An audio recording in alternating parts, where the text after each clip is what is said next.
Ассалаумағалейкум достар. Бүгінгі видеода біз уәде бергендей мына зеркальный кубик мельницаны құрастыратын боламыз. Осы зеркальный мельницаны құрастырып үйрететін боламын.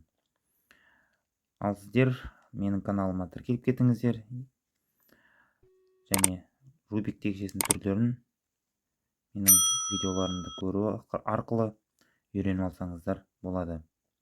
Және видеоларым ұнаса, лайк басып, комментарий жазып кетсеңіздер болады. Енді бүгінгі мына мельницаны қалай құрастырамыз? Жалпы мельницы мына 3×3 рубик текшесіне құрастыруы осы 3×3-тегідей алгоритмдер дәл осындай. 3×3-ті қалай құрастырамыз? Дәл солай. Алдыңғы сабақта мельницаны құрастырып үйреткен болатынмын. Егер де құрастыру білмесеңіздер, видеосын қарап үйреніп алсаңыздар болады. Енді бүгінгі сабақта осы кубик мельницаның зеркальный түрін құрастыратын боламыз. Бірінші енді рубик текшемізді бұзайық. Яғни бір қатарда келмейтіндей етіп бұзамыз.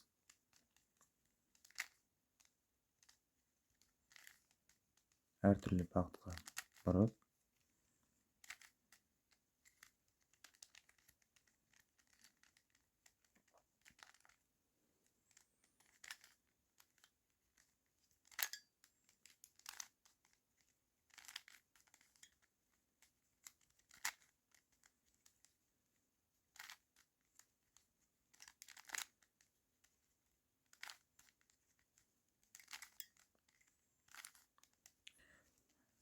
жеткілікті болар.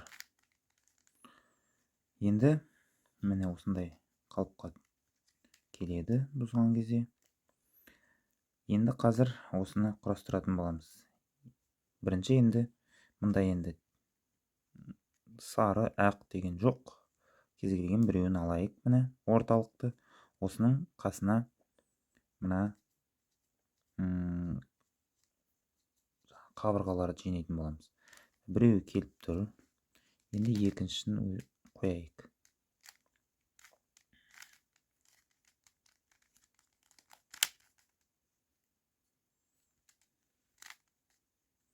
Міне біреуін қойдық. Екіншісін қойдық. Яғни мынаны қарап отыру керек. Мысалы мына ұзын жағы, мына қысқа жағы. Ұзын, қысқа. Мына жағында ұзын болу керек. Мынау дұрыс емес.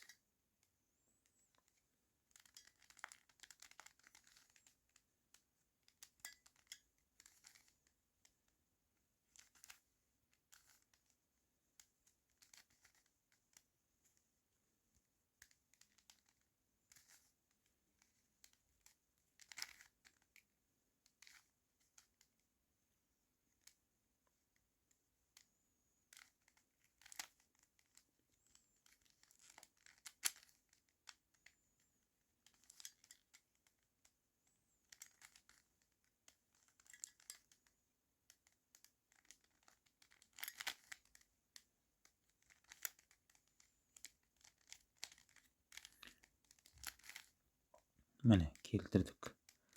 Үшеуін келтірдік. Яғни ұзын жағы, ұзын жағы, мына жағы, ұзын жағы. Енді біреуі қалды мына жерге. Осы бастапқыда келтіріп алу кішкене қиындау болады. Кей кезде мына кері бағытқа түсіп кетеді. Так, міне төртеуінде өз орындарына қойдық. Енді орталықтарды. Мынау өз орнында тұр, дұрыс. Бұнда түс жоқ, тек мына дұрыс бағытымен қоямыз.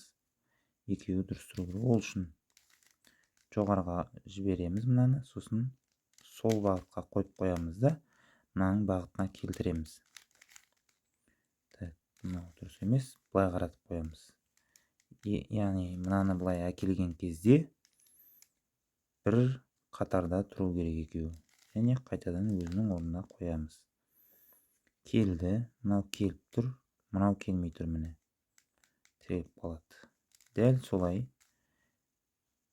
мына жақтан қосу таңбасы жағынан кері бағытқа шығарамыз.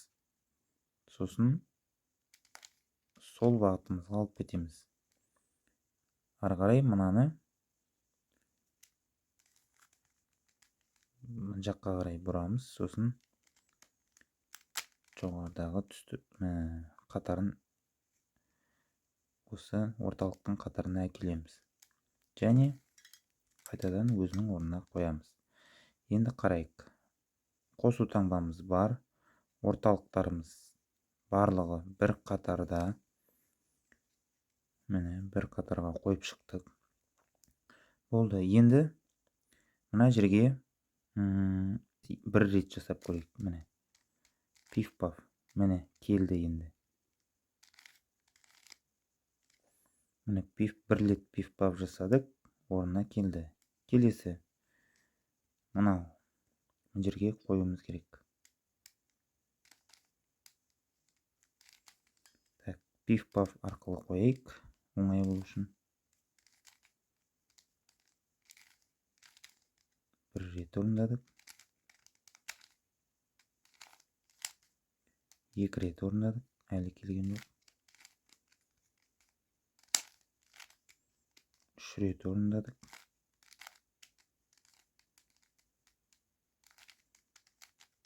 Төрт рет орындадық. Міне әлі келген жоқ. Бесінші рет орындағанда өз орнына келеді. Міне 5 рет орындадық. Келесі мынау жерге келу керек. Так. Міне бір рет орындағанда өзінің орнына келді. Келесі міне енді келді. Яғни көбіне 5 рет орындағанда және мына жақта тұрғанда 1 рет, сосын 3 рет орындағанда келеді. Кей кезде жаңағыдай көп рет орындасақ келу керек енді. Келесі біздегі этап жаңағы мына жердегі қабырғаларды немесе бұрыштарды өзінің орнына қою. Түрлі түсті недегідей мына мельницадағыдай етіп қоямыз. Так, міне тігінен тұрса, ұшқыр басы жоғары қарап тұрса, осы бағытта ұстаймыз. Міне осы бағытта ұстаймыз. Сосын оң бағыттағы алгоритмді орындаймыз. Екеуі бір қатарға келеді міне. Сосын мына жағын өзімізге қаратамыз да сол бағыттағы алгоритмді орындаймыз.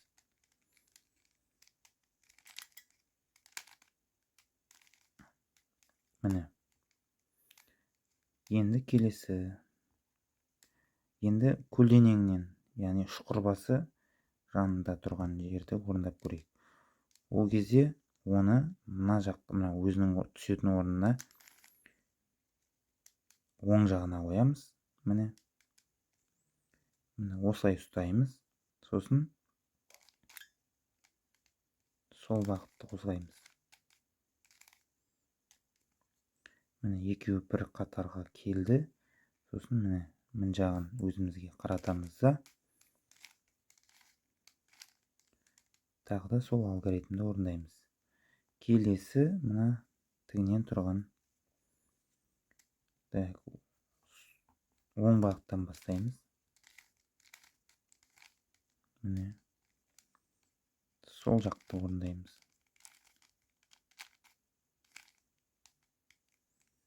Келді. Так, енді біреу қалды. Ол тігінен тұр екен, міне. Тігінен тұр, міне бұрышы. Оң бағыттан бастаймыз. Және өзімізге қаратамыз мына жерін. Міне. Қалпына келтірдік. Екі қатарын түгелдей құрап шықтық. Енді жоғарыға қараймыз. Дәл сол 3-3-тегідей және мына осы мельницасын көрсеткендегідей қосу таңбасын жасаймыз. Ол 3 түрлі жағдайда кездеседі. Нүкте, сызықша және галочка. Қазір бізге түсіп тұрған жағдай мына галочка. Галочканы біздер мынандай алгоритмді орындаймыз. Front, сосын pif paf әдісін 2 рет орындаймыз. 1,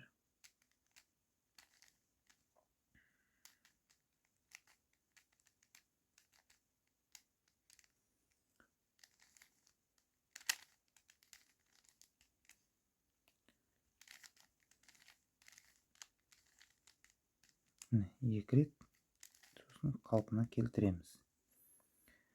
Сол кезде бізде қосу таңбасы шығады. Енді бұнда түстерін келтіру, рыбка әдісін орындауды біздер жасамаймыз. Өйткені бұнда түс жоқ, барлығы мынандай айна тәріздес.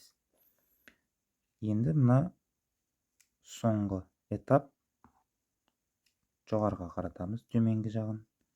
Сосын pif paf арқылы осы бұрыштарды қойып шығамыз. Міне өзімізге қарап тұрса мына жағы, онда 4 рет орындаймыз.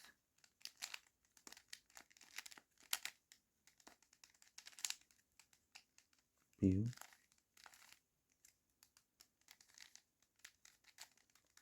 екеу, үшеу,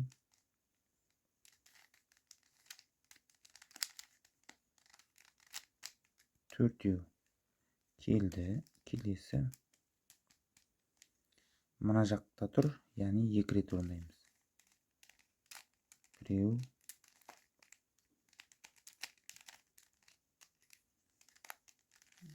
екеу. Енді келесі оң жағында тұр, 2 рет орындаймыз.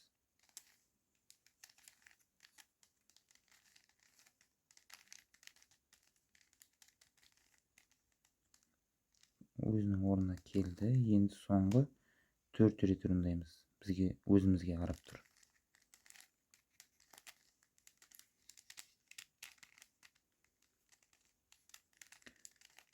Кішкене айналмай қалады, ыңғайсыз. Бұрау мельницаны.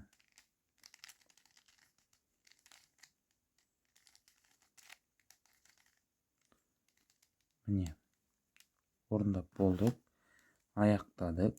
Біздің кубик мельницамыз өзінің қалпына келді. Түгелдей құрастырылды. Міне осылай етіп құрастырып үйреніп алсаңыздар болады. Ешқандай қиындығы жоқ. Осы түрлі түсті кубик мельницасы дәл осылай құрастырылады. Кішкене айырмашылық болады. Жаңағы рыбка әдісі болмайды бұнда. Құрастырған кезде, жоғарыдағы түстерді құрастыру кезінде ол алгоритмді де қолданбайсыздар. Бұнда pif paf әдісі болды. Видеоны тамашалағандарыңызға көп рахмет. Егер видео ұнаса, лайк басып қойыңыздар, пікір жазып кетіңіздер. Құрастыра алдыңыз ба, үйрене алдыңыз ба, пікірлеріңізді қалдырып кетіңіздер. Мен міндетті түрде жауап беретін боламын. Менің каналыма тіркеліп кетіңіздер. Қоңыраушаны басып қойыңыздар. Жаңадан тағы да видеолар шығатын болады. Видеоларды жіберіп алмаңыздар. Сау саламатта болыңыздар.